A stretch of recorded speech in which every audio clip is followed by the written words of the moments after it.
मित्रों केम छो मजामां। आजना video lecture में आप सौનું स्वागत है। तो आजना विडियो लेक्चर में आपणे धोरण 6 विषय गणित चेप्टर 13 समिति विषे आपणे अभ्यास करता था। तो एमां आपणे अगाउना विडियो लेक्चर में आपणे स्वाध्याय 13.2 ना प्रश्न 6 नी पहली 3 आकृति सुधी आपणे अभ्यास करी गया था। तो आजना विडियो लेक्चर में आपणे स्वाध्याय 13.2 ना प्रश्न 6 नी चौथी आकृति एटले के डी आकृतिथी अभ्यास करीशुं। तो जोईए विद्यार्थी मित्रों शुं आपेलुं छे के आनी समितिनी रेखा दोरी अने केटली समितिनी रेखा मळे छे ते आपणे जणाववानुं छे। तो अहींया आपणे डी आकृति आपेली छे। तो डी आकृतिने केटली समितिनी रेखा मळशे? तो डी आकृतिने बे समितिनी रेखा मळशे, एक आम ऊभी अने एक आवशे आडी। तो अहींया आपणे सौप्रथम शुं करीए छीए? समितिनी रेखा दोरीए।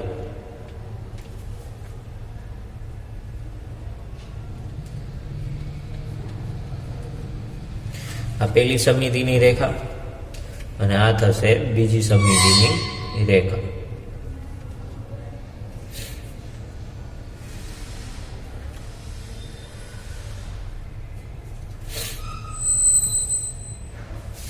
બરાબર, એટલે કે આમ આપણને બે સમિતિની રેખા મળે છે। એકને આપણે કહી દઈએ L1 અને બીજીને કહી દઈએ L2। એટલે કે આને આપણે કહી છીએ L1 અને આ L2। એટલે કે કેટલી સમિતિની રેખા મળશે? તો બે સમિતિની રેખા મળે। અને જે આપણે શેના વડે દર્શાવીએ છીએ? તો L1 અને L2। એટલે કે આપેલ આકૃતિને બે સમિતિની રેખાઓ છે। એટલે કે અહીંયા આપણે લખીએ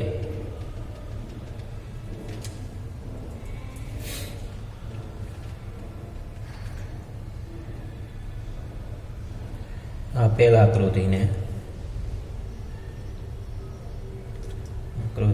બે સમિતિની રેખાઓ છે। બે સમિતિની રેખાઓ છે જે L1 અને L2 વડે દર્શાવેલ છે।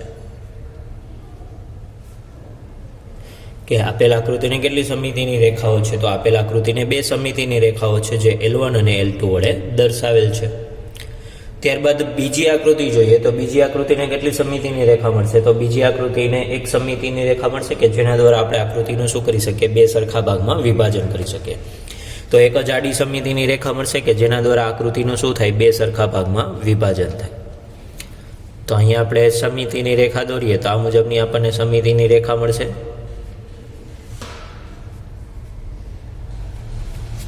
બરાબર, તો આ સમિતિની રેખા મળીએ જેને આપણે શેના વડે દર્શાવીએ? તો જેને આપણે L વડે દર્શાવીએ છીએ। તો આપેલ આકૃતિને કેટલી સમિતિની રેખા છે? તો આપેલ આકૃતિની એક સમિતિની રેખા છે અને જે આપણે શેના વડે દર્શાવીએ છીએ? L વડે દર્શાવીએ છીએ। એટલે કે અહીંયા આપણે લખીએ કે આપેલ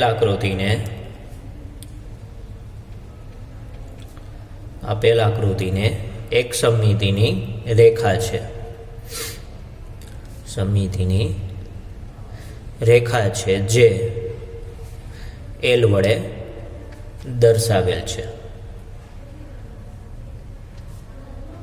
બરાબર, કે આપેલ આકૃતિની એક સમિતિની રેખા છે અને જે આપણે શેના વડે દર્શાવેલ છે? તો જે આપણે L વડે દર્શાવેલ છે। ત્યારબાદ આપણે F આકૃતિ જોઈએ તો F આકૃતિને કેટલી સમિતિની રેખા મળશે? તો F આકૃતિને 4 સમિતિની રેખા મળશે। તો અહીંયા આપણે દોરીએ ચારેય સમિતિની રેખાઓ। તો પહેલી સમિતિની રેખામાં ઊભી આવશે,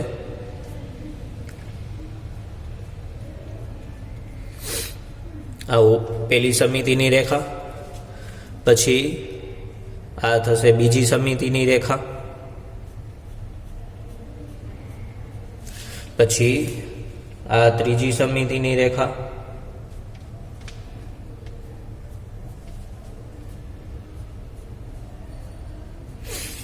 અને આ આવશે ચોથી સમિતિની રેખા।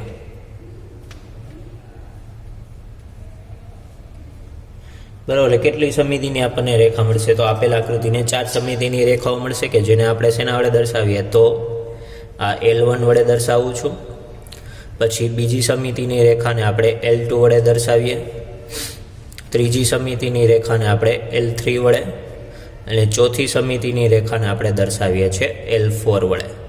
તો આમ આપેલ આકૃતિને કેટલી સમિતિની રેખા મળશે? તો 4 સમિતિની રેખાઓ મળશે। એટલે કે અહીં આપણે લખીએ કે F માટે કે આપેલ આકૃતિને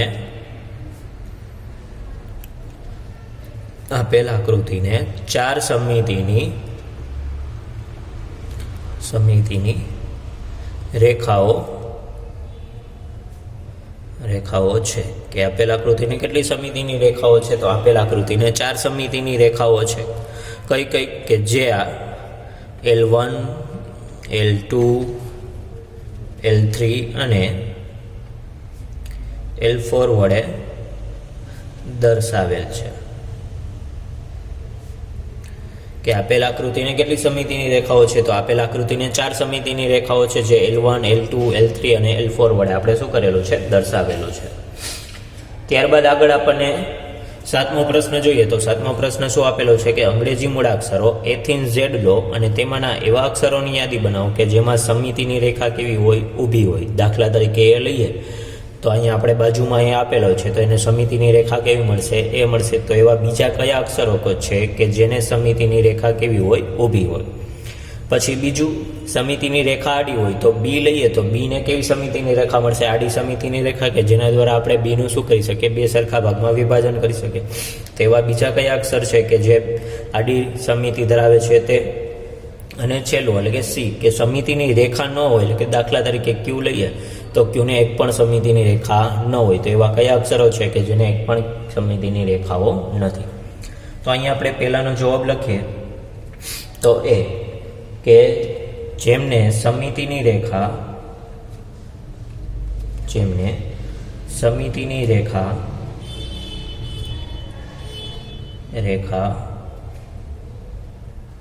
ઊભી હોય, જેમને સમિતિની રેખા ઊભી હોય તેવા મૂળાક્ષરો, તો તેવા મૂળાક્ષરો કયા કયા છે? તો તેવા મૂળાક્ષરો આવશે કે જેને સમિતિની રેખા ઊભી હોય તેવા મૂળાક્ષરો છે A, પછી H, I, M, O, T, U, V, પછી W, પછી X અને Y. કે આ બધા અંગ્રેજી મૂળાક્ષરો એવા છે કે જેને કેવી રેખિક સમિતિ છે? તો જેને ઊભી રેખિક સમિતિ છે, કે જેનું આપણે ઊભી રેખિક સમિતિ દ્વારા શું કરી શકીએ છીએ? 2 સરખા ભાગમાં વિભાજન કરી શકીએ છીએ. એટલે કે જેમને સમિતિની રેખા ઊભી હોય તેવા મૂળાક્ષરો કયા કયા થશે? તો આવશે A, H, I, M, O, T, U, V, W, X અને Y છે. ત્યારબાદ આપણે બી માટે લઈએ કે સમિતિની રેખા આડી હોય, એટલે કે જેમને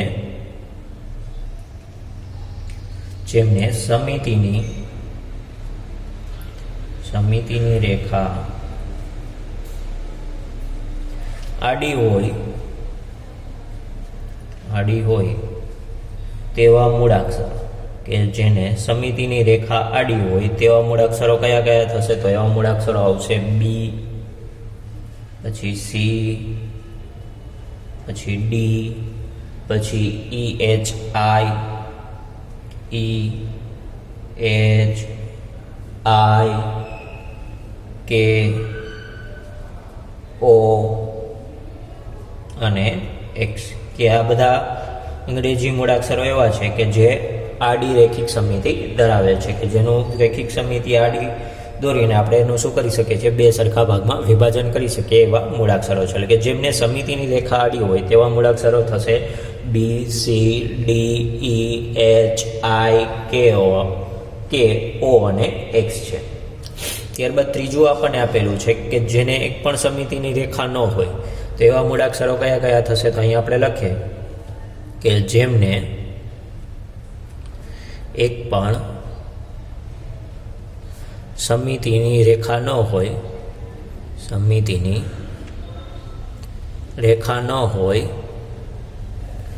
તેવા મૂળાક્ષરો,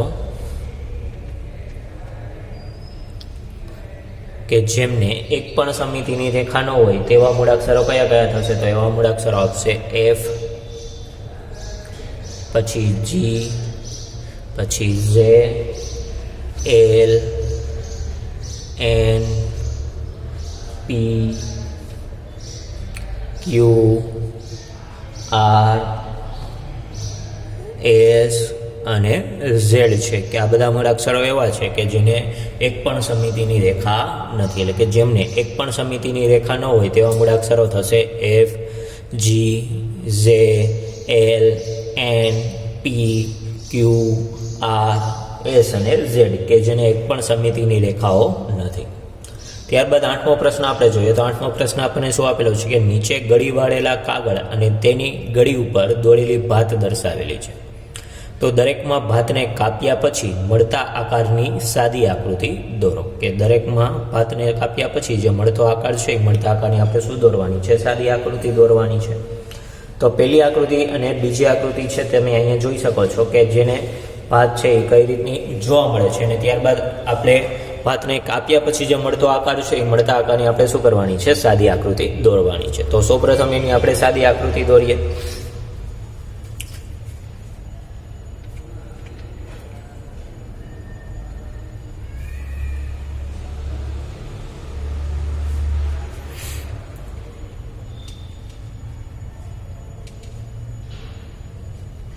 તો અહીંયા આપણે જે આકૃતિ છે એ આકૃતિને ખોલતા કેવી આપણને આકૃતિ મળે છે તે અહીંયા આપણે ચિત્ર દ્વારા દોરીએ.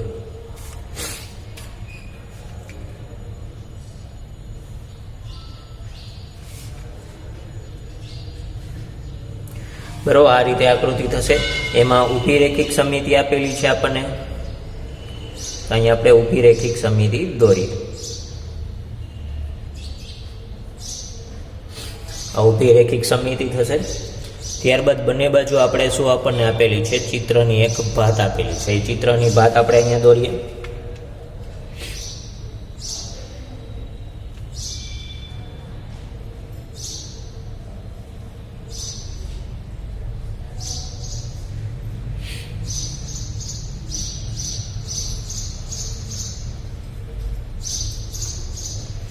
બરોબર, આ રીતે આપણને ચિત્રની ભાત જોવા મળશે.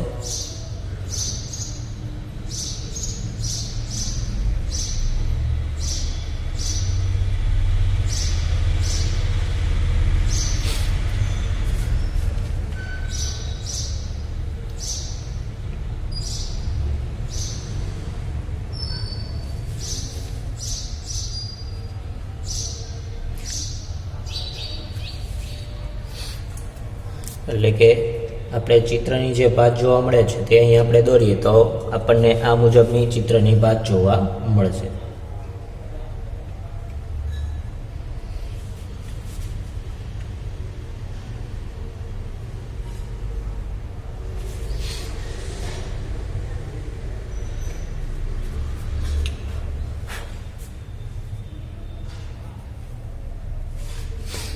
અહીં એ મુજબની આપણે ચિત્રની ભાત દોરીએ.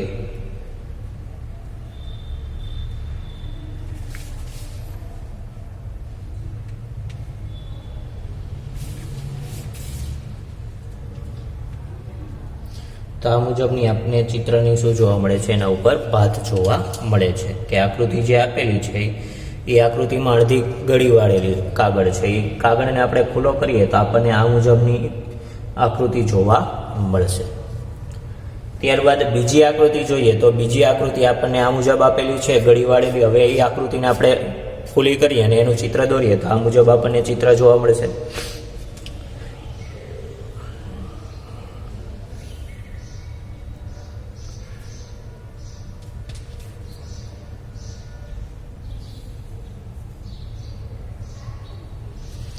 બરોબર, આ રીતનું ચિત્ર જોવા મળશે આપણને અહીંયા.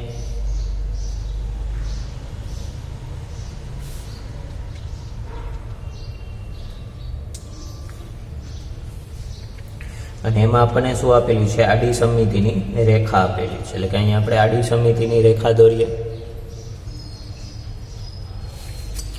આ આડી રેખિક સમિતિની રેખા. હવે એના ઉપર જે ચિત્ર આપેલું છે એ ચિત્ર અહીંયા આપણે દોરીએ.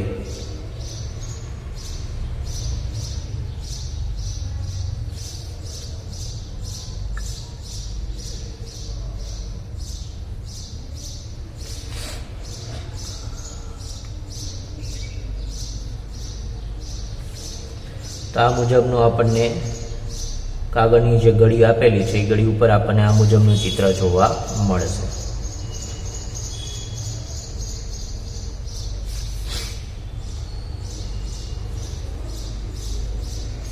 બરાબર, એટલે કે આપેલા આકૃતિને ખુલ્લી કરીએ, એટલે કે ગળી વાળેલો જે કાગળ છે એ કાગળની ગળી દૂર કરીએ અને આપણે કાગળને ખોલીએ તો દરેકમાં જે કાપ્યા પછી મળતો જે આકાર છે એ મળતા આકારની આપણે અહીંયા સાદી આકૃતિઓ દોરેલી છે.